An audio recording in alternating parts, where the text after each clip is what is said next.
Now, you might be thinking, since you're stuck at home, that the weather's quite nice, that it's a good time to get on with a spot of gardening. And it is, to be honest. But at the same time, just be a bit mindful about um, how much time you spend bending and lifting and that sort of thing, especially if you've not done it for a while.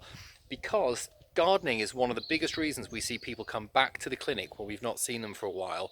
Um, on the first day of spring or the first nice day, because they go out, they haven't done any gardening for months, and then they go out and suddenly they've spent 4 hours mowing the lawn and lifting and digging and all the rest of it.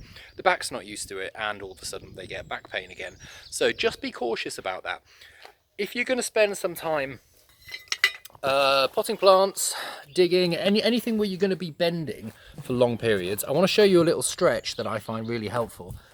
So when you've been bent forwards like this for several minutes at a time, it actually squishes the discs, the spinal discs, into a certain shape. So that's why you feel very stiff when you first stand up. So what I recommend is every few minutes, don't wait until your back's really stiff. Just do this, get into the habit of doing this. Stand up gently, take one hand in the other, and raise your arms above your head. Take a big deep breath in, fill your lungs, and hold it for a few seconds, and then bend backwards.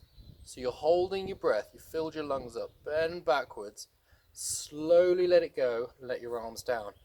What that does is it helps to squash the discs back into the right shape. It pushes everything forwards again. And you'll find if you do that, straight away you'll be able to stand up easier, your back will feel better. And if you do it a few times throughout the day when you're gardening, you'll find that you can probably do a little more. And the other thing, the other top tip I'll give you with gardening is to stop before it gets bad. Don't plow on until your back tells you that you can't, because then you're probably done for the day, or maybe even for a few days.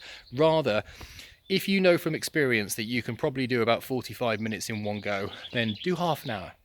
Have a cup of tea, go back a little later, and do another half an hour, and you can probably find that way that you've got a lot more stamina and you can do a lot more and get more done with less back pain.